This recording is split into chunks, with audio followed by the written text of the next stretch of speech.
Welcome to this edition of In Our Community. I'm your host, Tasha Lane, and tonight's featured guest is an author, businesswoman.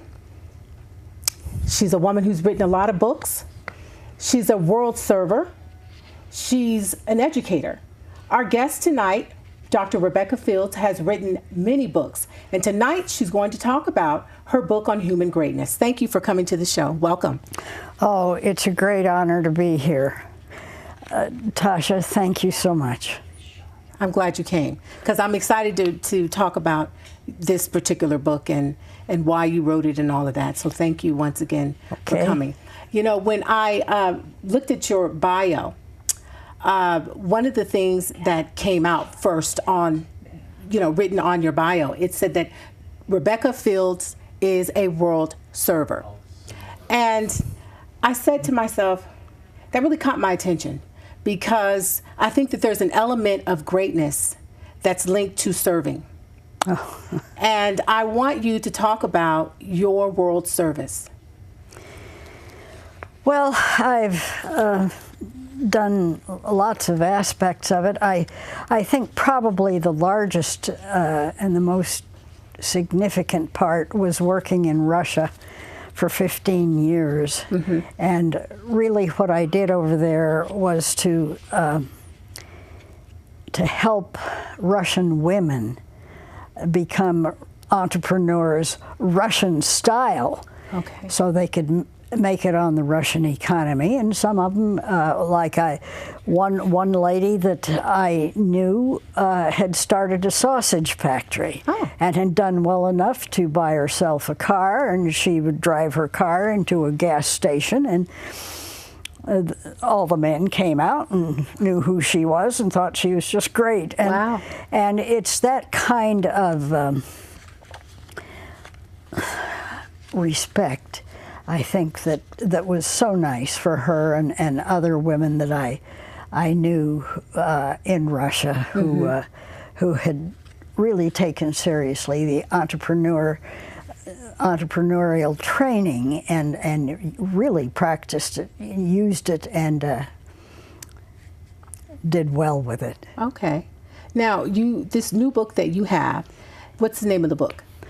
The name of the book is Greatness, 21 Compelling Stories That Open the Heart. Okay. Now, you could have written about anything. Tell me, define greatness. That's a big word.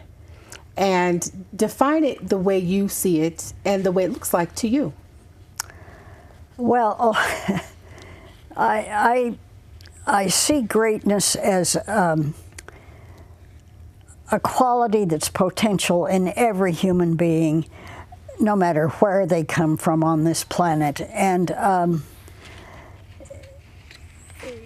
it's expressed differently in every case. And yet there is a quality about it that makes heads turn, because of something that's done, and it's usually spontaneous. It comes from the heart. True greatness does come from the heart. There's no formula I could tell you that makes it. There are no classes to be had about it. It simply emerges from the heart. And I think that says automatically that from a quality of spirituality it's unmistakable. Right. And I think no matter the circumstance, people can see it and recognize it and learn from it. And sometimes it comes by surprise, and sometimes people find themselves in a position of greatness themselves. And since I've trained myself to watch for it, I find it an absolutely beautiful, beautiful quality. So what led you to write? Because I know you've written other books. Yes. And how many other books have you written? Oh, I don't know. A lot. That many? No, I don't know that it's a lot, but The first one was called To Choose the Fire of the Cosmos, with a foreword by the Dalai Lama, and it's about world service. But it's much more academic and philosophical than this one. This book on greatness is stories. And some of them have happened to me. Some of them I've read about or heard about, and they've lingered with me because they have the power to change. And that's another quality of greatness. It can change other people. It can shift their thinking. Right. And so it becomes a very powerful thing. And it emerges from the soul. So what caused you, what led you to write this book? When I was 21 or 22, I thought of myself as a mediocre person. And frankly, I found around me fellow classmates and that kind of thing. I felt there was an element of mediocrity that I wondered if they could ever overcome.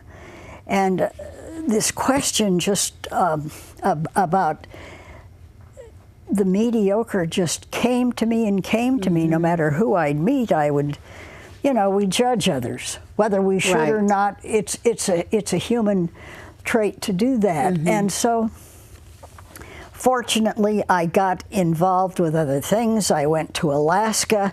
I then went around the world by myself. Oh, wow. Took a year and went around, circumnavigated the globe. Wow. And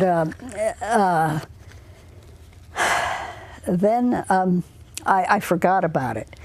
And as life kept coming and being and carrying me along, I started to become familiar with the soul. And I found in my travels that Easterners, as well as Westerners, believed in the soul. I mean, it's kind of a fundamental human thing to recognize this, because it's multicultural. Right. And I started to watch people, and I saw, especially as I got to middle age,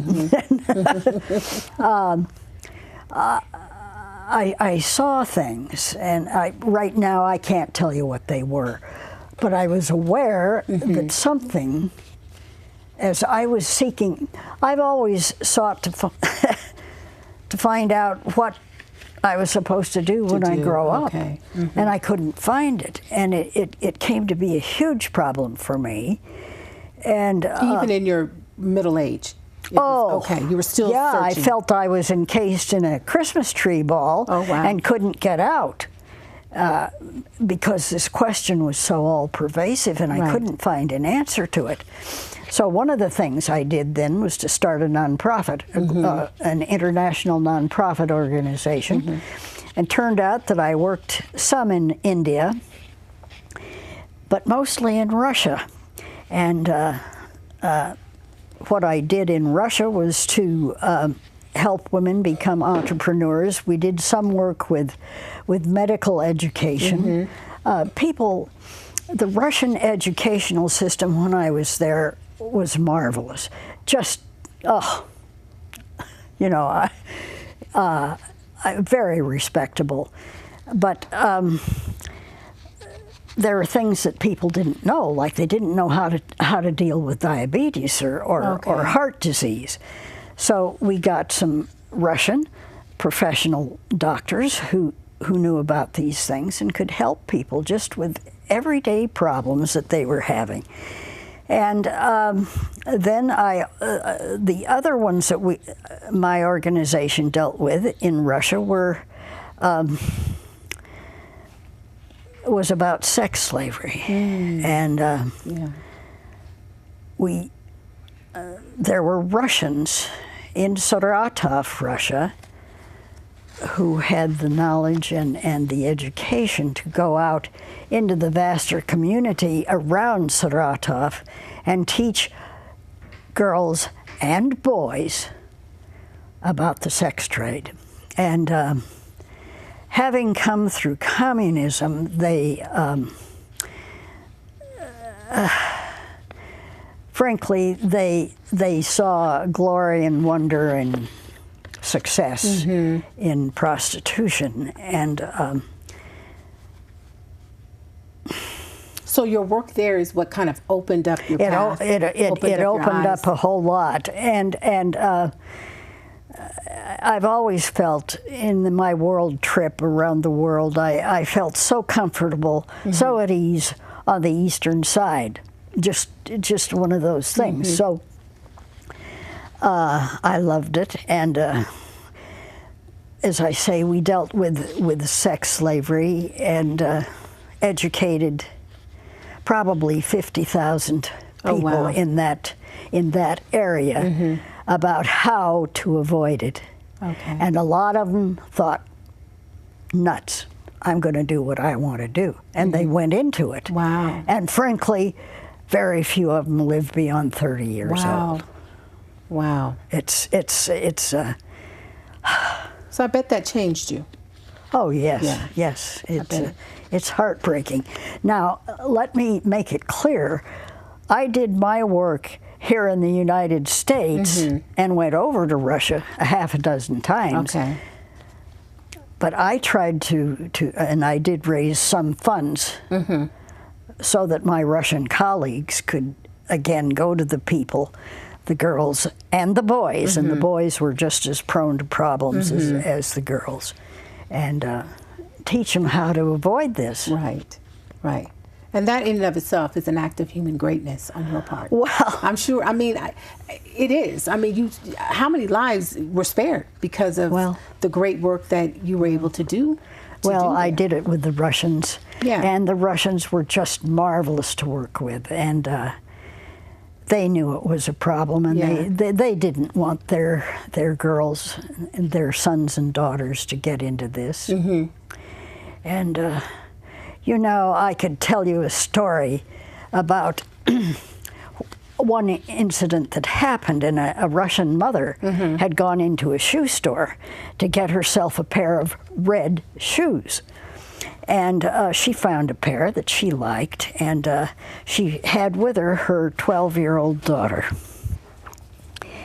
And a man who was well-dressed and intelligent-looking came in, and he started to talk to the daughter and found out that she was going to have a birthday very soon. And, well, what did she want for her birthday? Well, she wanted a Barbie doll. And why did she want a Barbie doll? Oh, just, I don't know. Why do kids like these things? I've kind of forgotten. But anyway, he went and he told the mother, I'm going to take your daughter, if you don't mind. We're going to go find a Barbie doll, and I'll bring her back in just a few minutes. The mother never saw the daughter again, ever.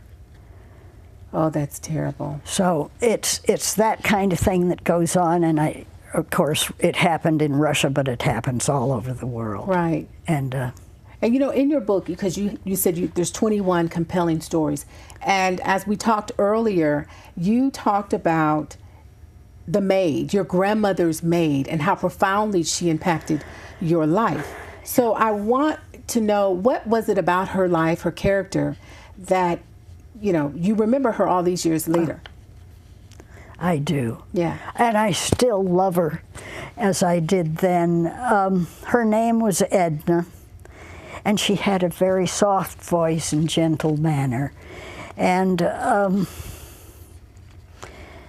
when my parents would come over for dinner occasionally, it was Edna's job to take care of me, and God help her, because I was a handful and and more than that. And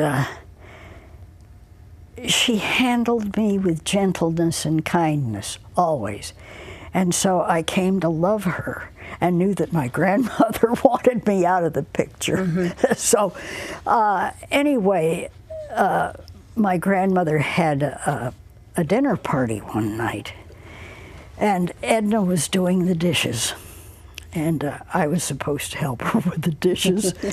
But she had the dishes in a great big basin of soapy water, and she would put the dishes in soapy water, rinse them, and then put them in a drainer. And as she did this, I saw the soap suds going down her arms, and I noticed the contrast. And I said, "Well, why is your skin so dark?" I had no idea before that instant, and I was about 4, and I didn't know that there was. I thought she was just the same. Right. And, you know, I didn't see the color, and, you know, I look back and I thought, oh, she was so beautiful and so wonderful, and you remember how she yes, loved you. and there certainly was a quality of greatness in Edna because of her gentleness, and because I think she awakened me as a child to these qualities that are so exquisite, and for which we all look and yearn for, right, in ourselves as well as in other people. Yeah. And she had it in herself. I look back and think Edna had greatness. That it was so much of it that it poured out of her. Wow. Was all over the floor even. Wow. Because of her. The amount of her love was so touching. Yeah, it's interesting you say that, because we live in a world right now where so much emphasis is on your net worth and influence and power, and people think that those things are great, you know, and we're striving to be great for all the wrong reasons, and a lot of times in a lot of the wrong ways, I should say. So where does greatness come from? Because your book's not talking about that kind of greatness. No, you know. No, it doesn't. Greatness is greatness comes from the heart and soul, and the love that comes out of the heart. And for greatness to really show itself, one has to put the ego behind, right, and go on. Move to a higher level, and live at least for a few moments. And I think we've all seen it happen. Yeah, people demonstrate this all the time, and there is no way to tell a person how to do it, because it comes spontaneously. It's natural. It's the way we're made to be great. Right. You know, I know that there's a scripture in the Bible that talks about, and I'm paraphrasing, it says, if you want to be great, you must become a servant. Yeah. And, you know, it's funny that we don't think about becoming great by way of serving. We think of becoming great oftentimes by gaining some political office or power, or, you know, our name on the billboard or whatever. So speak to the person who's thinking right now, you know, they may be thinking to themselves, I'm not feeling very great. I don't feel like I've experienced human greatness. I don't feel like I'm a vessel for human greatness. What would you say to that person? I would say you are a vessel of human greatness. You can be a vessel of human greatness. I see it all the time. And, you know, it doesn't last for very long, but it's there. And it's magnificent. The human species is magnificent, it's glorious, it's extremely beautiful as I see it. Right. Just extraordinary. Why do you think it's so unrecognizable, though? I mean, because you're talking and you're saying that all of us have the capability of greatness, and I believe that. Yeah. But why is it so unrecognizable? Well, for one thing, I think there's a bit of social conditioning that happens that, as you say, we're taught that what's important is how much power we have, how much influence, and how much money there is in the bank or in our investments. That isn't it at all. It has nothing. Right. Nothing to do with it. And often you find poor people expressing greatness that's just so touching. In fact, the first story in my book is about a woman who lives in South Africa. And the story is written by Andrew Harvey in his book, The Hope. It's a book about sacred activism and published by Hay House. And this woman was forced by a white man to watch him murder her husband and her son. And she was able to forgive. Mm-hmm. And in South Africa, they have a commission, not a jury. Mm-hmm. And the commission is there to see that things go right, mm-hmm. or all right. And she was asked by the judge, what is going to make things just a little bit right for you, mm-hmm. in this?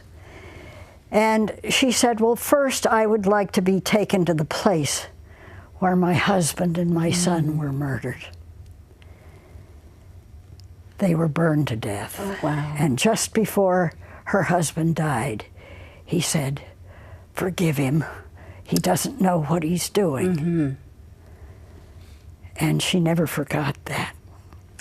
And she said, I want to go there, mm-hmm. and get the dust off the leaves around that area and take it and give him a decent burial. Wow. And she said, the second thing I want is for Mr. Vanderbroek, the white male, who had a name, and he was white, mm-hmm. and a man. She had no name in the story. Mm-hmm. It's very interesting. Wow. She had no name, and she was black. Mm-hmm. And she said, I want you to come to my ghetto once a month so I can love you as I loved my son and my husband. Give you a meal. Talk to you. And the third thing I want, and she said to the commissioner, will you take me over to Mr. Vanderbroek? And he helped her over there. And she said, I want to hold Mr. Vanderbroek, mm-hmm. who murdered my son and my husband, in my arms and forgive him. Wow. That's an act of human greatness. The power of forgiveness. Isn't it? Because most of us cannot do that, especially for something so horrific as that. And that story is in your book. You said that's the first story in your book. Now, about greatness, and you obviously have observed all of this all over the world. The world. You've been everywhere. So you've had an opportunity to observe this all over the world. You've got this book coming up, and when is this book coming out? I hope in September or October. And that's that's not far. That's not far. Okay. All right. So that book is going to be, is that available online? Or Not yet. It will be available through my website, RebeccaAfield.com. Okay. Now, you told me the last time when we talked before, you said you want to leave a legacy. You still want to leave a legacy. What kind of legacy do you want to leave? Well, I can see a series of books about greatness, and I would like to make the second volume I write about mass incarceration, mm-hmm. and what the not the 25%, but some of the 25% of male African Americans have experienced in prison, mm-hmm. with greatness in prison, because it happens everywhere. Yes, it does. And I'm sure that some of them have seen it. I hope they recognize it, mm-hmm.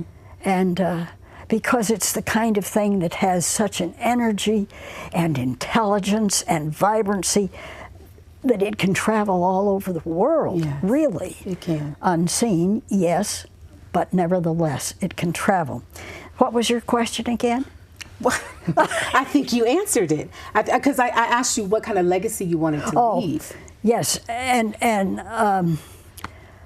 I want to write a book about people who come from prison, families of prisoners, and what they've experienced, because we have got to get beyond this problem in America of mistreating African Americans in particular, but anybody of color. Right. And I think it's a white person's problem. And I think we have to take the initiative to do something about it. And we need help. We all have to work together. Yes, we do. Together. It takes a village, if you will. Yeah, I can't do it without these African Americans. Yeah. So you haven't started on that book? I haven't started. I keep asking. And will you tell me some of your experiences with the white community that have been difficult? Because every African American I know, and I have a number of African American friends, and it's been hard, let me tell you. I can, anyway, they're afraid to talk. And if they can... And you want to give them a voice? Yes, I want to give them a voice. At least through your book? Understanding love, like the black lady in South Africa. Okay. Because they've put up with this nonsense for, what, is it 300 or 400 years? Yes. Well, I appreciate you coming to talk to us about greatness. The time has gone so quickly, but thank you so much for sharing your stories. I'm Tasha Lane, and I am your host tonight for this edition of In Our Community. Thank you, everybody, for watching. Thank you for coming, and thank you for all of the crew members that participated tonight. Have a good night. Good night.